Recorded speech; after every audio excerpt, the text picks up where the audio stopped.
Hello, welcome to our classical improvisation channel. I'm Robert, and in this video I want to get you started on preluding according to Czerny. Even with a few notes you can already get started, and then of course we're going to elaborate that much farther so you can keep on learning for years.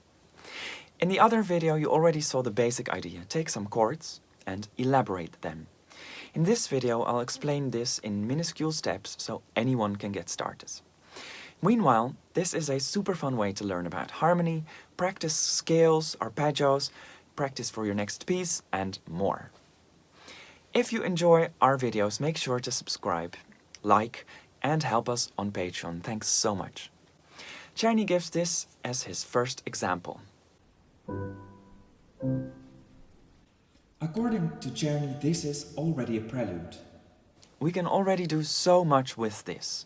Before we dive in, a little analysis of what we see here. Feel free to skip a minute ahead. We see the G major, dominant 7th chord, and the C major chord. I know this because I see the G here, and the B and D too, and there's also an F, which makes it the dominant 7th chord. This dominant chord very dominantly wants to move away from the G chord to a C chord. And indeed, that is what we see here. C, E and G. The relation between these two chords, dominant and tonic, is very important in classical music. The dominant moves to what we call the tonic, the home key, where we arrive and feel all warm and cozy. A lot of classical music is based on this tension and release. Okay, back to our instruments and our preluding. The principle here is that we can use any notes in the G chord and then any of the C chord. And we can do that as long or as short as we want.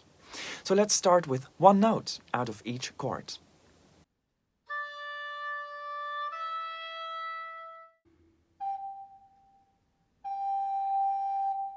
Try to find different characters.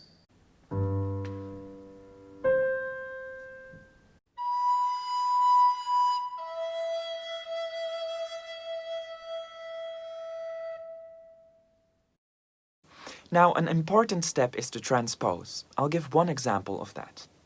On our website you can find these dominant tonic relations for other keys as well, and you can find that link in the description.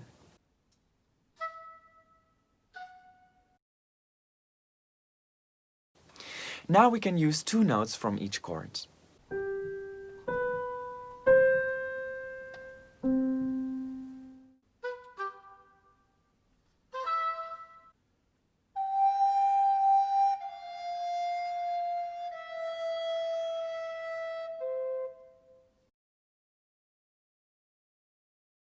We can also connect these notes with the notes in between and with varying rhythms.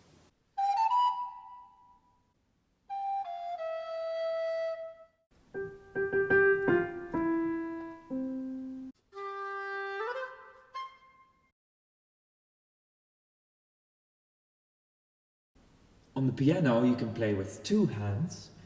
One option is to play the bass. The bass, of course, you can also fill in.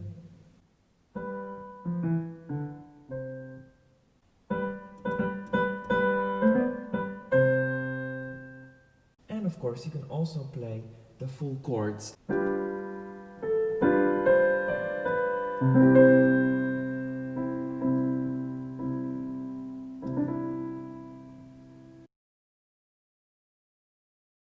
We could of course also do this with three notes.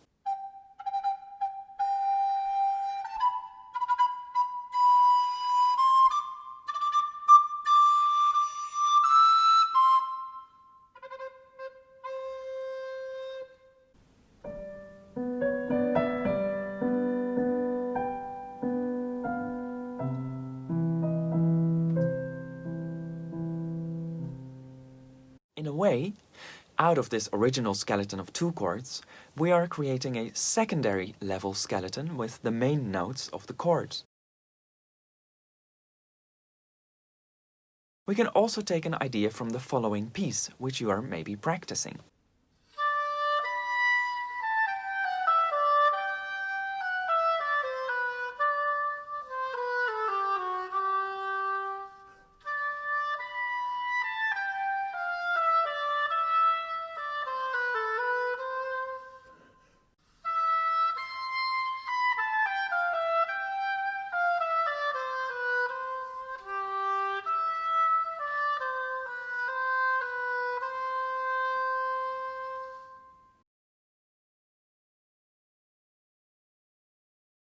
Czerny has many more ideas, and they're very virtuosic, but we can translate them to our own level.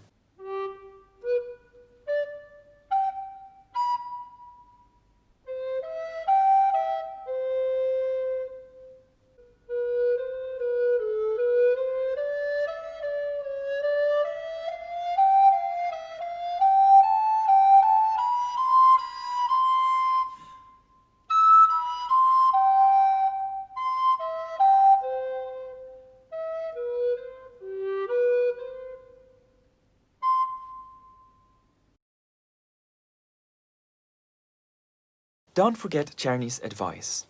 Practice this in other keys too, and make sure whenever you start to practice, instead of diving in cold or doing some mechanical exercise, to first practice a couple of preludes based on what you're practicing at the moment.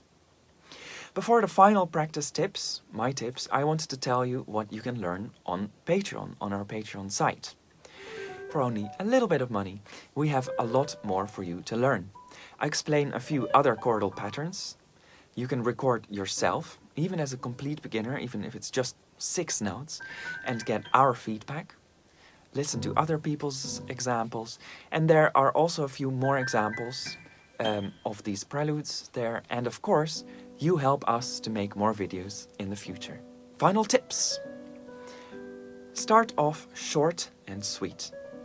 Go for fluency and knowing what you're doing, rather than length and virtuosity. Often we get stuck when we do too much.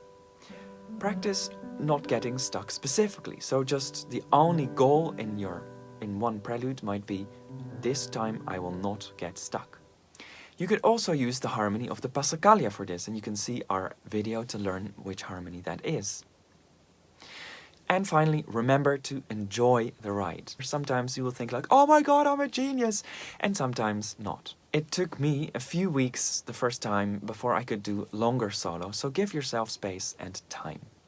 Thanks for watching and for supporting us even just by watching. See you next week.